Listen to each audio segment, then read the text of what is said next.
Donc, je suis Lénaïque Corson, je suis une joueuse de rugby qui a joué en équipe de France pendant 10 ans. Je portais le maillot bleu de l'équipe de France de rugby à 7, rugby à 15. J'ai joué une Coupe du Monde. Euh, j'ai été élue parmi les meilleures joueuses du monde à mon poste. J'ai découvert ce sport hyper tardivement à l'âge de 20 ans et aujourd'hui, j'ai décidé de consacrer ma vie à l'empowerment féminin, aider des jeunes filles, des femmes à s'élever à travers la pratique du rugby. Je crois qu'il faut pouvoir et savoir refaire sa vie à chaque matin.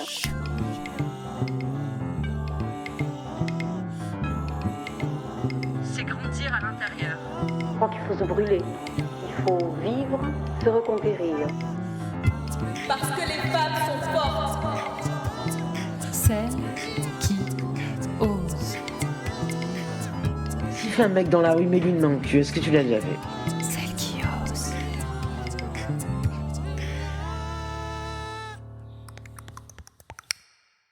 Est-ce que j'ai eu une éducation genrée? Je pense que oui.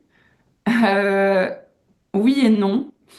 Euh, Ma maman elle m'a prêté avec beaucoup de robes, des petits bijoux, vraiment à faire attention à mon style et ce que je renvoyais à la société. Des chemisiers, des collants qui grattent et des petits pulls qui, pareil, en laine, qui me grattaient énormément. J'étais pas à l'aise dans mes vêtements. Euh, mais il n'y avait pas trop le regard, l'image, on va dire, qui était oppressante comme peut l'être aujourd'hui, notamment via les réseaux sociaux. Et j'avais la chance, j'avais pas trop de camarades qui se moquaient de moi sur la façon dont j'étais habillée. Donc j'ai eu de la chance quand même de vivre dans un petit collège. Mais par contre, j'ai passé ma classe de troisième avec uniquement 13 personnes dans ma classe. Et j'ai fini complètement isolée dans ma classe, puisque ma mère, qui était notre professeure de PS dans la classe, a décidé de mettre un 3 sur 20 à une jeune. Et du jour au lendemain, cette fille, qui était un peu la chef de troupe au collège, a décidé de me faire la gueule et d'emmener surtout tout le collectif, tout le groupe de filles à ne plus me parler. Donc ça a été extrêmement dur parce que du jour au lendemain, vous avez plus de copines, il n'y a plus personne qui vous parle. Donc ça n'a pas été facile à vivre. C'est un moment qui a été clairement difficile. Et donc je me suis retrouvée du jour au lendemain sans amis, à passer le brevet en étant voilà, en manque de repères, en manque de confiance, en manque de relations sociales. Mais vraiment, ce qui a été la bouée de sauvetage à ce moment-là, c'est le sport. J'étais athlète. Euh, c'est vraiment ça qui m'a aidé à sortir la tête de l'eau parce que j'étais très grande. Euh, donc du coup, je l'ai vu vraiment comme quelque chose de positif parce que ça m'a amené des performances sportives, ça m'a ramené des médailles à la maison. Tout de suite, vous êtes reconnu pour quelque chose de bien, vous vous sentez bien et à votre place. Et c'est ça, en fait, tout simplement qui m'a aidé à, je pense, ne pas plonger et à être dans un mal-être comme peuvent l'être aujourd'hui des jeunes à l'école.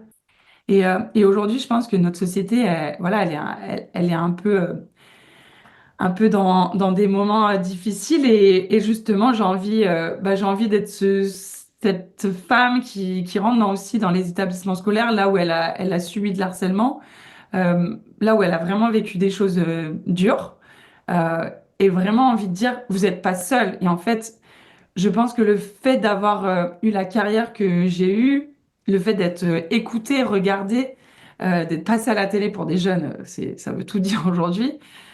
Pour moi, pas vraiment, mais pour eux, c'est aussi la fame qu'ils voient à travers les réseaux sociaux, ou d'ailleurs par rapport aux téléréalités. Euh, et, et je pense qu'aujourd'hui, chacun des sportifs ou artistes ou des gens qui ont un peu de notoriété et qui sont reconnus devraient euh, pouvoir raconter aussi ce qu'ils ont peut-être vécu plus jeunes pour tout simplement le partager et surtout le dire stop, on veut plus ça. J'ai toujours eu cette culture sportive parce que effectivement mes deux parents étaient profs de PS.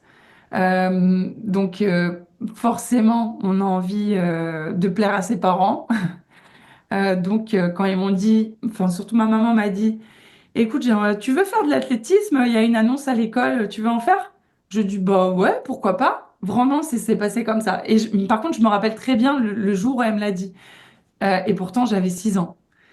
Et j'y ai été, et c'est là où je me suis sentie bien. J'ai appris à me coordonner, à me défouler, à lâcher aussi la pression de l'école. Chose que je t'ai pas dit, c'est que l'école aussi, avant le collège, ça a été aussi quelque chose de très dur. J'ai 6 ans, à chaque difficulté en classe, je pleure, et mon institutrice m'appelle la Madeleine, parce que je pleure sans cesse. Et les larmes, elles coulent. Et là, bah, les camarades de classe au début me disent Madame, maîtresse, Lénaïque, elle pleure. Et puis en fait, la maîtresse vous sort oui, bah c'est bon, laissez-la pleurer. Et là, c'est vraiment encore plus de tristesse, encore plus de larmes qui tombent. Et quand t'as 6 ans et que t'es ignoré comme ça, bah, c'est encore une étape de ta vie qui est difficile. Et en fait, bah, le jour où j'ai commencé à mettre un pied sur un terrain d'athlétisme, un stade, et bah là, je me dis waouh, mon corps peut parler, je peux m'échapper. Euh, et là, c'est plus la tête qui pense, c'est le corps qui parle, quoi. Et ça, ça fait tellement de bien. Et même le corps qui pense, parce que euh, bah aujourd'hui, ouais, être adroit de ses mains, de ses jambes, de son corps, maîtriser son corps, je pense que c'est une de mes forces. Et je l'ai appris clairement avec le sport que j'ai pratiqué jeune. Je découvre le rugby en regardant les matchs avec mon papa devant la télévision. Je vois que des hommes qui se plaquent, qui se battent, beaucoup d'hommes sur le terrain. Le rugby, c'est un sport collectif où on joue à 15 contre 15, donc 30 personnes sur un même terrain. Ça fait beaucoup de monde, hein. On est le seul sport collectif à avoir autant de monde sur le terrain. Vous en verrez jamais autant au basket ou au hand, où il y en a moitié moins. Et donc, pour moi, c'est très peu lisible le rugby. Et surtout, je me vois pas du tout jouer ce sport parce que je me reconnais pas du tout dans ce que jouent les hommes, en fait. Et puis, j'ai 20 ans, j'arrive à l'université, j'arrive à Rennes, en Bretagne, pour faire mes études. Je pars à 2 heures du coup de chez mes parents, chose qui n'a pas été facile parce que mes parents m'ont dit, mais pourquoi tu veux partir aussi loin? Ouais, j'ai besoin. Et en partant sur Rennes, je me suis dit, il faut que je joue à un sport collectif. Et donc là, vous faites 1,86 m, 85 kilos à l'époque. On se dit, bon, on va faire du basket, du hand, des choses où j'ai déjà vu des femmes le pratiquer et j'ai déjà vu des femmes le jouer à la télévision. Et finalement, dans la liste des sports, je vois qu'il y a le rugby. Et il y a une deuxième ligne juste en dessous où il y a marqué le rugby féminin. Et je me dis, what? Il y a du rugby pour les filles. Et je me suis dit, bah, vas-y, on peut essayer. Et en fait, je choisis ce sport, mais vraiment par hasard, parce que c'est le seul sport qui correspond à mon emploi du temps. Et c'est comme ça que je choisis ce sport. Et là, franchement, je mets un pied sur le terrain de rugby et j'ai fait, mais c'est mon sport en fait. Mais ce qui est assez surprenant, c'est qu'on se dit, mais pourquoi je n'y ai pas pensé plus tôt? Parce que c'est vraiment, je suis tombée amoureuse de ce sport, mais très très rapidement en jouant une fois. Et pourtant, je l'avais vu à la télévision plein de fois avec mon père, mais jamais je me suis dit, je vais faire ce sport. Et en fait, ce qui m'a plu, c'est le fait qu'on ne m'attrape pas avec le ballon, c'est de trouver des petits trous de souris et courir très très vite avec un ballon dans les mains pour aller aplatir derrière l'embut. Et ça, vraiment, c'est des sensations, mais juste extra et ce qui m'a rendue tellement heureuse pendant tellement d'années. Comment on devient joueuse en équipe de France? Par beaucoup de travail. Je pense que vraiment, c'est ça qui me vient le plus à l'esprit et la passion parce que si vous travaillez tous les jours, que vous entraînez dur tous les jours, que même quand il pleut, qu'il neige ou qu'il fasse 40 degrés, ressenti 50 degrés quand vous partez jouer à l'autre bout du monde à Dubaï, eh bien, c'est dur, franchement, que vous jouez votre troisième match de la journée et que vous êtes cassé, vous avez des bleus partout, mais en fait, vous devez lâcher le mental, débrancher le cerveau pour vous dire, OK, il va falloir que j'y aille. Mais pour y aller, c'est toujours quand même cette passion qui vous anime et faut que la flamme, elle soit vivante à l'intérieur de vous. Et que, évidemment, bah, c'est comme ça que si tu allies passion et travail, tu arrives à atteindre des sommets. Et pour moi, c'est ça aussi qui rythme ma vie aujourd'hui de reconversion, puisque ça fait 2 ans que j'ai arrêté et que je suis passionnée par ce que je fais. Et je suis aussi une hard worker qui travaille des heures et des heures par semaine euh, pour arriver à des objectifs. Et je pense que vraiment... Euh, ce que je rajouterais en plus de la passion et du travail, c'est l'équipe qu'on a autour de nous. Parce que le rugby est un sport d'équipe euh, et qu'on n'est jamais seul et que chacun apporte surtout sa pierre à l'édifice euh, et que une victoire qui est construite avec tous les gens qui vous entourent, mais c'est tellement bon de le partager, c'est tellement bon d'aller chercher les sommets ensemble. Et clairement, c'est ce que je vis dans ma vie d'entrepreneur. C'est tous les gens qui ont rejoint le projet de la Rugby Girl Academy, de mon entreprise. Euh, et c'est vraiment là où je pense que l'équipe, c'est ce qui vous fait durer en fait. Mon meilleur souvenir en tant que joueuse pro, équipe de France, je pense que c'est le match qu'on joue contre les All Blacks, ou les Black Ferns qu'on dit, parce que c'est leur nom au féminin. C'est la meilleure équipe au monde. Elles sont 5 fois championnes du monde. Quasiment personne ne les bat. Elles se déplacent très peu à l'étranger pour jouer d'autres matchs avec des équipes étrangères, hormis pendant les cycles de Coupe du Monde, c'est-à-dire tous les 4 ans. Et là, on a la chance de les jouer entre 2 Coupes du Monde. On n'a jamais gagné contre elles.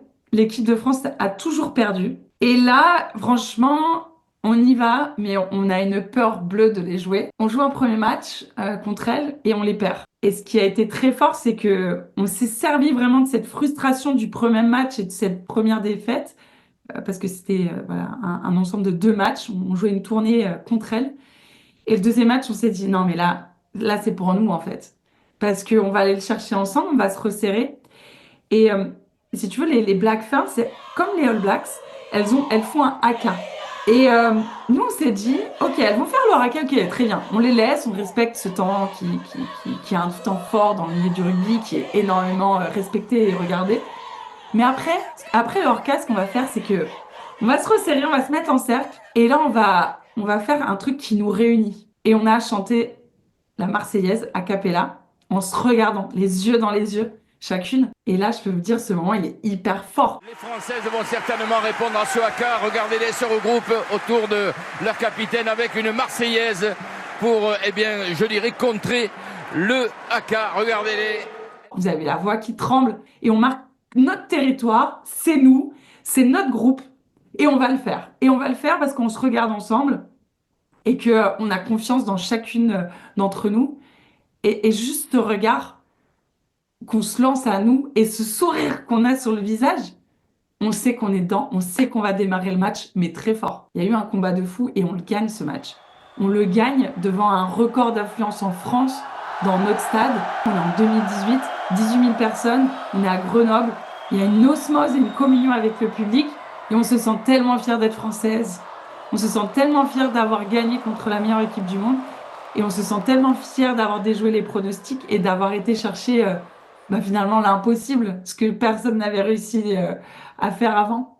Et ça, vraiment, moi, je pense que ça reste un souvenir de fou, vraiment de communion avec le public et de la force qu'on peut trouver dans une équipe quand tout semble perdu d'avance, quoi.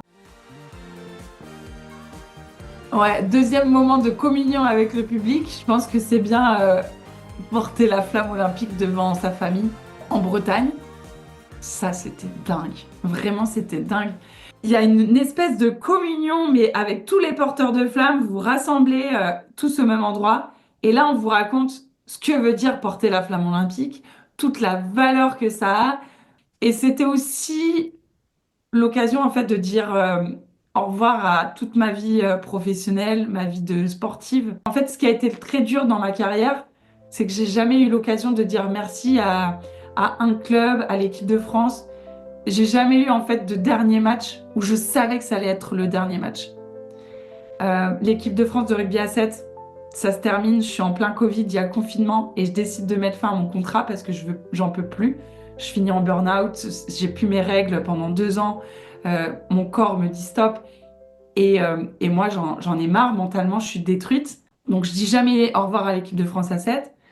Ensuite, on est en équipe de France de rugby à 15. Il y a un nouveau sélectionneur à 6 mois de la Coupe du Monde et il décide de me virer comme ça en 10 minutes en visio. Votre vie, enfin la vie que j'ai consacrée pour le rugby, pour l'équipe de France, on vous dit ciao, on vous met au placard en 10 minutes et je vous dire, c'est d'une violence mais extrême. Donc j'ai jamais dit au revoir. Et mon dernier match en tant que joueuse pro en Angleterre, devant toute ma famille qui est venue de France, le mercredi, soit 2 jours avant le match, ma coach m'appelle et me dit, tu joueras pas le match. C'est d'une violence là encore. Et franchement, c'est trop dur. Vous avez jamais l'occasion de dire merci. Vous avez jamais l'occasion de savourer ce dernier moment. Et cette flamme, en fait, j'y ai mis un peu toute cette frustration, toute cette colère, cette tristesse que je n'avais pas eu l'occasion de dire merci à ma famille, à mes amis, à toutes les personnes qui ont pu me suivre. Bah moi, j'avais 200 mètres pour dire au revoir, merci.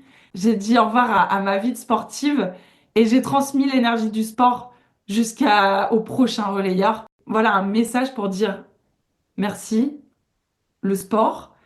Merci à ma maman qui m'a mis au sport très jeune. Merci à mon papa de m'avoir amené sur plein de compétitions d'athlétisme.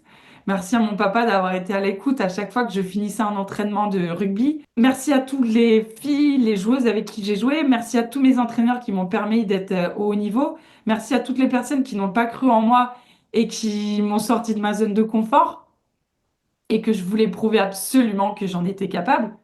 Merci à tout ça, en fait. Merci à tous ces gens-là, en fait. Ça, c'est la résilience, tu vois. Mais en même temps, la résilience, elle vient toujours de difficultés que tu peux éprouver, que tu vis, et tu dis, non, en fait, je peux pas me laisser aller, je peux pas me laisser aller. Qui aide les jeunes filles à se dire, je veux faire du sport, bah, c'est tout simplement de nous voir sur les réseaux sociaux, nous voir à la télévision, euh, vraiment, mais vibrer derrière nos performances et de se dire, bah, si elle a pu le faire, moi aussi, je peux le faire. Et on sent que ce rôle modèle des sportifs de haut niveau, il est extrêmement fort et c'est ce qui impulse d'autres jeunes filles à suivre le pas. Et derrière, bah, ça passera aussi par féminiser les instances dirigeantes. Aujourd'hui, il y a trop peu de femmes encore dans les instances et le sport est encore un monde sexiste. Malheureusement, le sport comme le rugby, aujourd'hui, c'est un sport qui est ultra masculin. Il y a un entraîneur qui a sorti des propos sexistes et homophobes. Donc on se dit, il y a encore beaucoup de travail à faire. Après, c'est quand même pas une majorité, évidemment. Mais ça, il faut le dénoncer. Faut que ça se suive aussi par des sanctions pour que justement toutes les jeunes filles, les femmes se sentent dans une safe place et qu'elles se sentent bah, épanouies et en sécurité à travers le sport.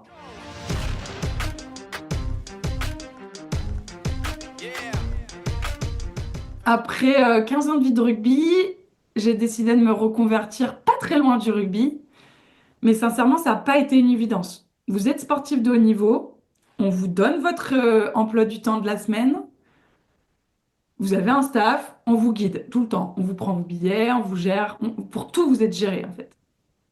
Et du jour au lendemain, vous sortez de cette bulle et vous êtes tout seul.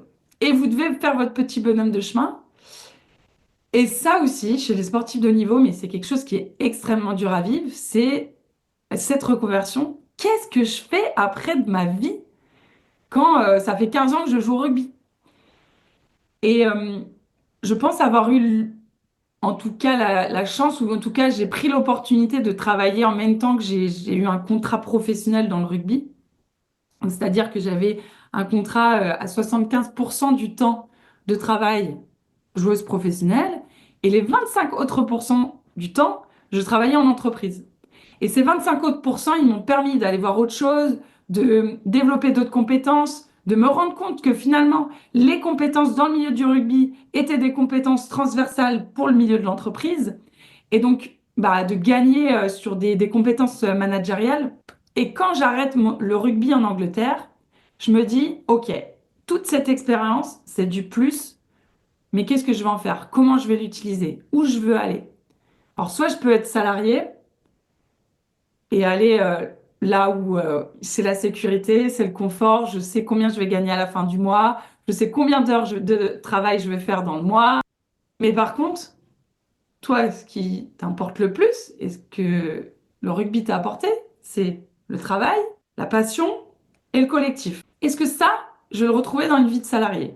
Ma reconversion, finalement, ce qui me faisait le plus peur, c'est pas de trouver la peur de ne pas trouver un boulot, c'était la peur de ne pas trouver un boulot qui ait du sens. Et c'est là que je rencontre Mathieu qui crée une entreprise dans le milieu de l'environnement et du sport. Et Mathieu me propose d'être associée et cofondatrice avec lui.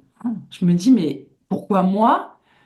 T'es sûr? Mais entrepreneur, c'est quoi? J'ai peur parce que je sais pas de quoi je vais vivre. Mathieu se lance. Je me dis, waouh, c'est quand même l'entrepreneuriat là. C'est pas quelque chose que je connais. Je sais pas si je vais y aller. Finalement, je me lance.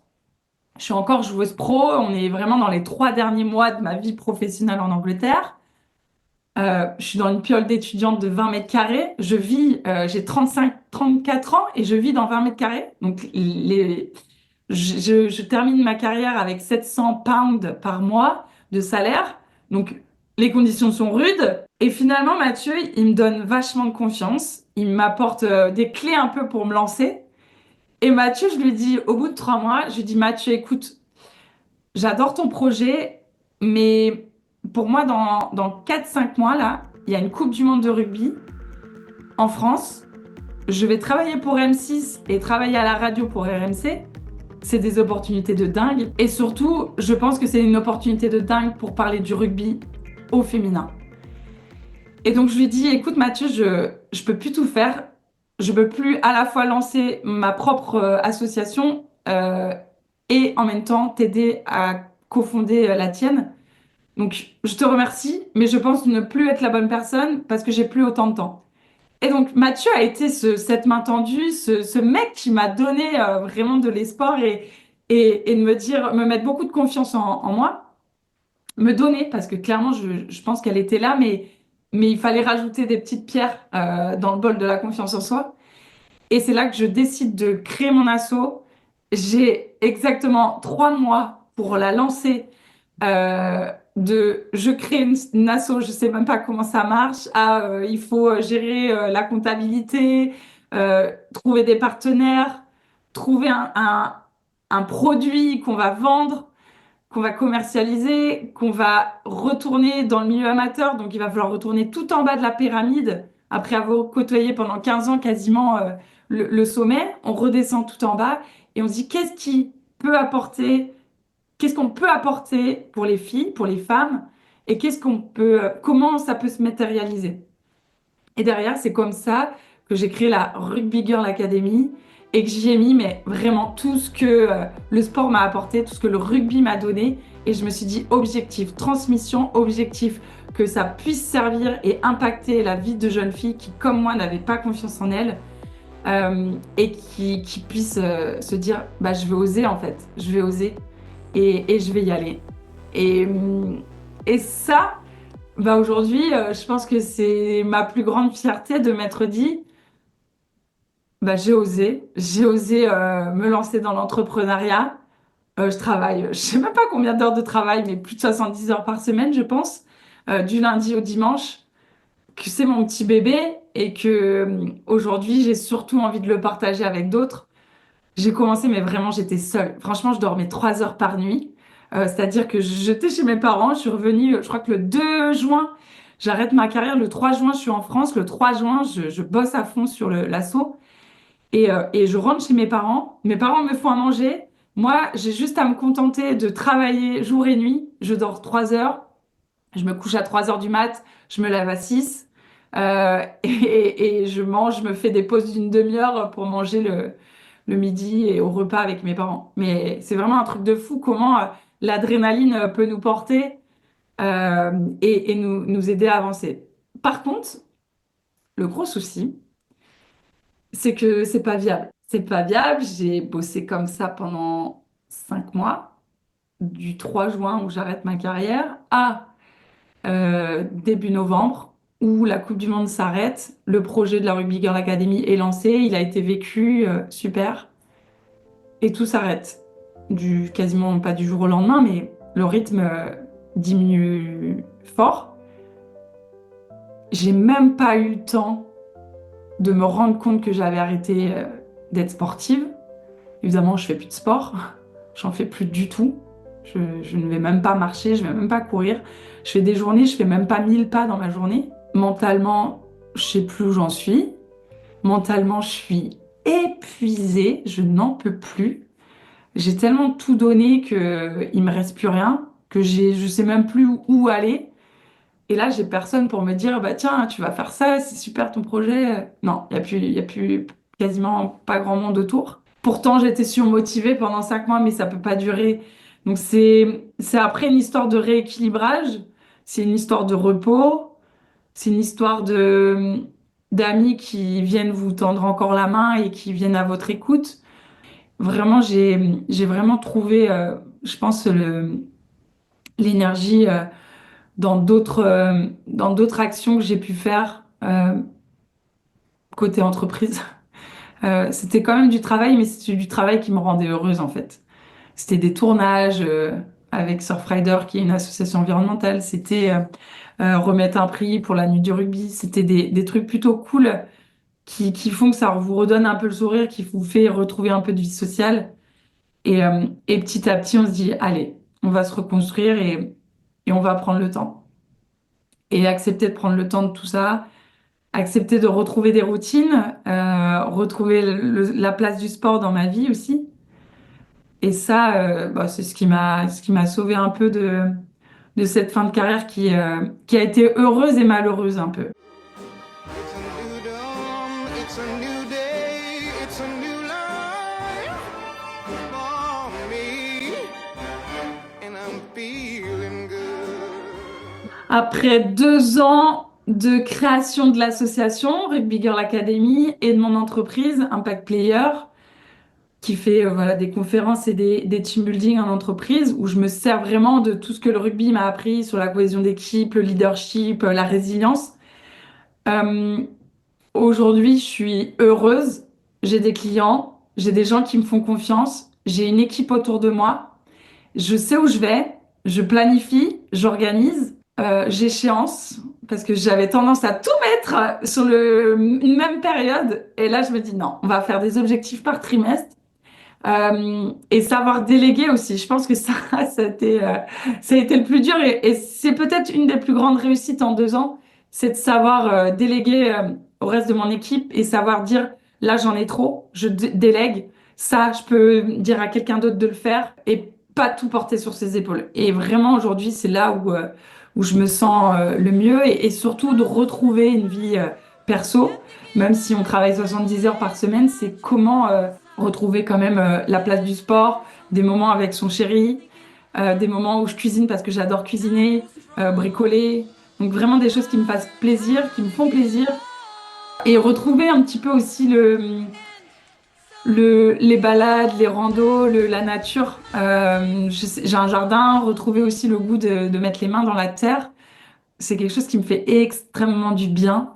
Et ça, c'est voilà, c'est plutôt quelque chose qui rend heureux. Up, we're going to high. Let's go. Let's go. Let's go. Let's go. Et si vous avez une fille aujourd'hui et que vous voulez l'aider à prendre confiance en elle, vraiment, mais regardez un peu ce qu'on fait sur les réseaux sociaux. Rugby Girl Academy. Je pense on peut être une partie de la solution et redonner le sourire à une fille, une femme. On nous demande de plus en plus aussi si on fait des stages de rugby pour les femmes. Donc ça veut dire qu'on a quand même un programme qui est tentant aussi pour des femmes de plus de 18 ans.